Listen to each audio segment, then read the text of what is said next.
Hi guys. So here's the read aloud that we were going to do today, but we didn't have enough time. So now you can watch it whenever you want. It's called When Charlie McButton Lost Power. Dun dun dun. Charlie McButton had likes and like-nots. The things he liked involved handsets and bots, computerized games where he battled bad creatures. The things he liked did not have blow-up features.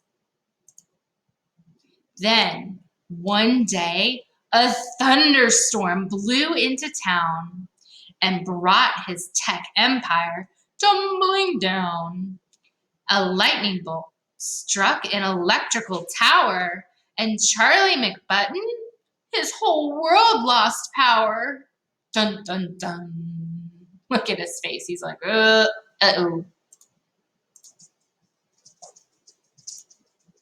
He looked left. He looked right. And his heart filled with dread. The TV and the lights and his clock were all dead. He jumped to his feet, his lungs gasping for air. The room spun around and he clung to his chair. Are you noticing it's a rhyming book, my friends? He tried to call help, but just managed to squeak.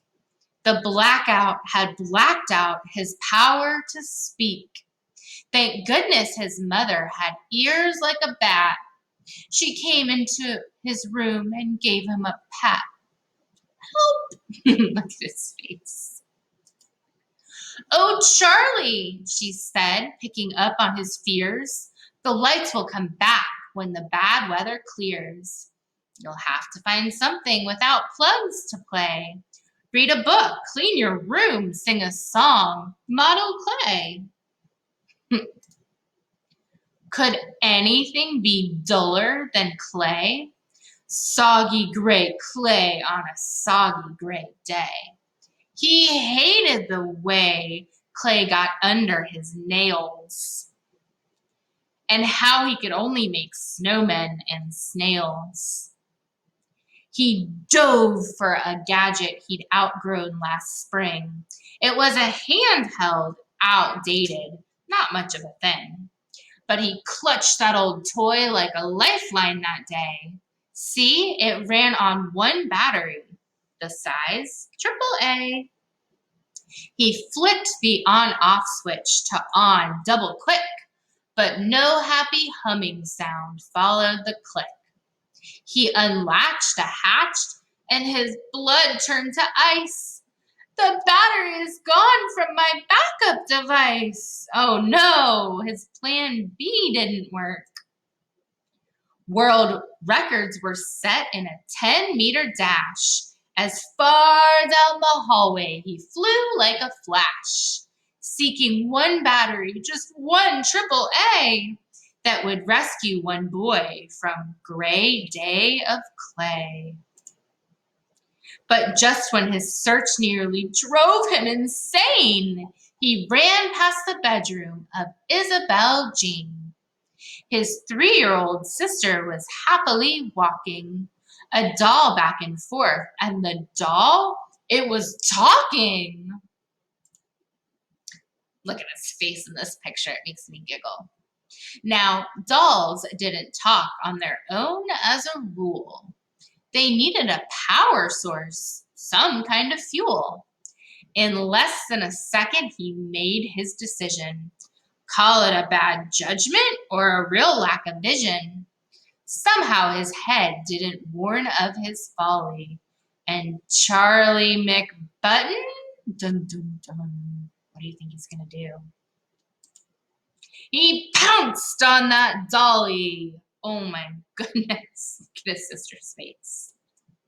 He plucked out his prize through the baby doll's dress, and Isabel Jane made a sound of distress.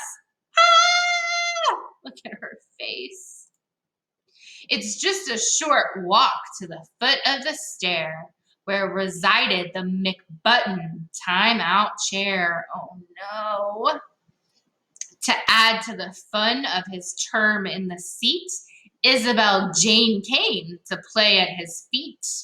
And Isabel Jane, the battery queen, had more AAAs than he'd ever seen.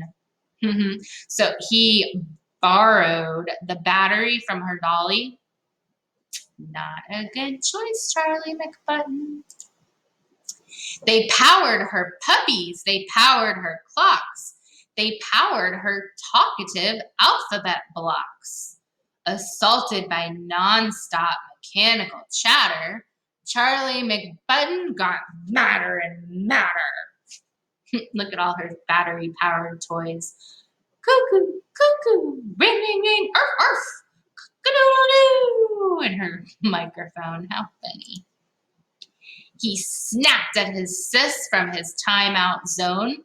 How come you can't ever just leave me alone?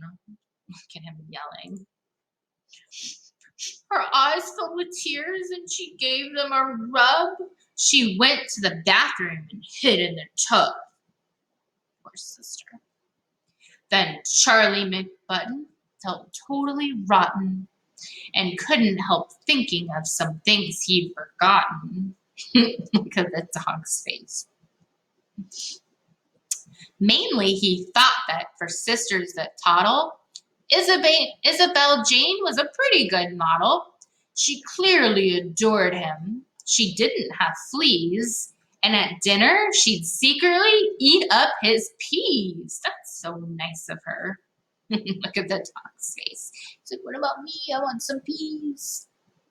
And sometimes, although he'd most hotly deny it, he liked to just sit there beside her in quiet, wrapped up in a blanket watching TV, her head on his shoulder, her foot on his knee. He sat there and thought, and he stared at the rain. When his timeout was done, he found Isabel Jane. From the edge of the tub, she gave him a peek. So he said, hey, are we playing hide and go seek? What a great idea. She was happy at once and ran down the hall. As she loved playing hide and go seek most of all, they took turns being it and counted to 10. They hid in the plants and the guinea pig pen. And when he found Isabel Jane in her quilt, they decided a big blanket fort should be built. Then the gloom made him think about dragons and spells. So Charlie became the great wizard Mixed Smells, and Isabel Jane, who desired a role, magically changed to his faithful old troll. Dun, dun, dun.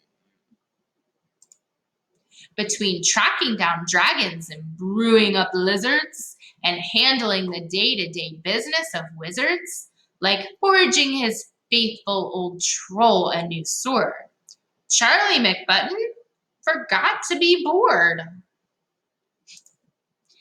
At supper, they ate under real candlelight. The daytime had melted right into night, and after they'd been asleep for an hour, the world came alive with a big surge of power. Oh, it's finally back, Charlie thought with a grin. Tomorrow I'll wake up and I can plug in. But another thought hit him that he couldn't explain. I might also find dragons with Isabel Jane.